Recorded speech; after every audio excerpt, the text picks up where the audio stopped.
আসসালামু আলাইকুম রহমতুল্লাহ। আশা করি সবাই ভালো আছেন। তো আজকে অনেকদিন পর আপনাদের একটা ভিডিও নিয়ে আসলাম। আজকে ভিডিওর হচ্ছে একদম বেসিক একটা ধারণা, যারা নতুন অস্টিটিউশন আছে তাদের জন্য আশা করি এটা হেল্প হবে। তো আজকে বেসিক্যালি আমি তিনটা শেড নিয়ে কথা বলবো। আমরা যে কমন তিনটা শেড নিয়ে কথা বলি সবসময়, সেটা হচ্ছে ডার্ক শেড, মিডিয়াম শেড এবং হচ্ছে লাইট শেড। তো আমরা এখানে যে তিনটা বডি এখানে দেখতে পাচ্ছেন, এগুলো একই স্টাইলের তিনটা শেড।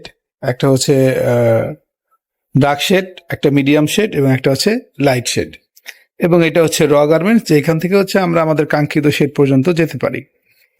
তো এটা হচ্ছে ইন্ডিগোর ক্ষেত্রে, এবং আরেকটা আছে হচ্ছে যেটা গ্রের ক্ষেত্রেও আমি তিনটা বডি রেখেছি।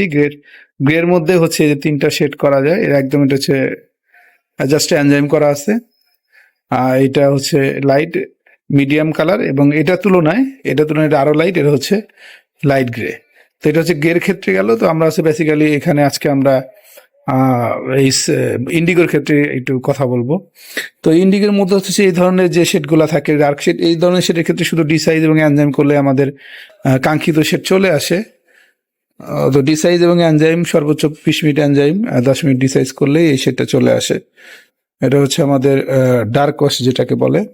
তো ডার্ক ওয়াশ থেকে যদি আমরা মিডিয়াম ওয়াশে যেতে যাই, সেই ক্ষেত্রে মিডিয়াম ওয়াশে লাগে হচ্ছে আমাদের ডিসাইজ এনজাইমের পাশাপাশি আমাদের হচ্ছে ব্লিচ লাগে হালকা। তো ব্লিচের পরে হচ্ছে আমাদের পিপি থাকলে, পিপি স্প্রে থাকলে সেটা আমরা করি, এবং তারপর এটাকে নিউট্রালাইজেশন করে এই শেড বরাবর আসে। এবং সে একটা হচ্ছে লাইট শেডের ক্ষেত্রে এখানে বেসিক্যালি এনজাইম ডিসাইজ সব টাইম সেম থাকে, শুধু ব্লিচিং এজেন্টটা বেশি লাগে।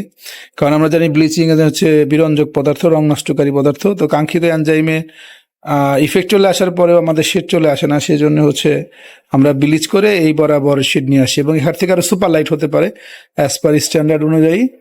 তো সেই জন্য হচ্ছে যে আমরা এই ধরনের তিনটা শেড পাই। আমরা চাইলে এটার মধ্যে মাঝামাঝি শেড আনতে পারি, এর থেকে লাইট আনতে পারি, আবার হচ্ছে ডার্ক এবং মিডিয়ামের মাঝামাঝি।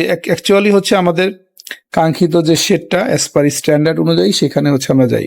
তো যারা নতুন অস্ট্রিকশন তারা এই কমন যে বিষয়গুলো হচ্ছে যে শেডের মধ্যে, তা আমি যখন নতুন ওয়াশিংয়ে ঢুকি আমার মনে আছে যে যখন আমি একই টাইপের গার্মেন্ট যখন আমার সামনে দিত, আমার কাছে সবাই একই রকম লাগতো। আমি আসলে ওই সময় পার্থক্যটা বুঝতে পারতাম না, বাট আস্তে আস্তে এগুলো প্র্যাকটিসে করতে করতে, যে একই ব্লুর মধ্যে রেডিশ ব্লু আছে, তারপরে কি বলে মোর ব্লু, বিভিন্ন ধরনের শেড পাওয়া যায়। তো যারা এগুলো ওয়াশিং এ কাজ করতেছেন, তারা এই বেসিক যে ধারণাগুলো আছে সেগুলো নিয়ে আসলে আপনাদের হচ্ছে কাজ করতে সুবিধা হবে। তো এই ক্ষেত্রে হচ্ছে যে আবার গ্রের ক্ষেত্রে যদি আমি গ্রে ডার্কে যাই, গ্রে ডার্কে সামান্য স্কাউরিং করলে হচ্ছে একটা শেড চলে আসে। তারপর স্কাউরিং টাইমিং বাড়ায় দিলে, পিপি ব্লিচ করলে আরো শেড আসে। এবং সেই ক্ষেত্রে আমরা আবার এসিড ওয়াশ করলে, এনজাইম ডিসাইজ এনজাইম এবার স্কাউরিং এর পরে হচ্ছে মোর, যদি আমরা এটাকে পিপি ব্লিচ ইউজ করি এবং অ্যাসিড ওয়াশ ইউজ করি, সেই ক্ষেত্রে আমরা আরো মোর লাইট শেড পেতে পারি। তো এর থেকে লাইটেও আমরা করতে পারি, সেটা হচ্ছে অ্যাজ পার বায়ার স্ট্যান্ডার্ড। তো আমরা হচ্ছে এখন একটা হচ্ছে ভিডিওর মাধ্যমে আমরা একদম মেশিনে কিভাবে ওয়াশ করে সেটা তৈরি করা যায়, সেটা আসা যায়, সে একটা ভিডিও শর্টকাট দেখানোর চেষ্টা করব। তো সবাই হচ্ছে ভিডিও শেষ পর্যন্ত দেখবেন, এবং ভিডিওটি ভালো লাগলে লাইক কমেন্ট শেয়ার করে পাশে থাকবেন। ধন্যবাদ সবাইকে।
Wash Tech BD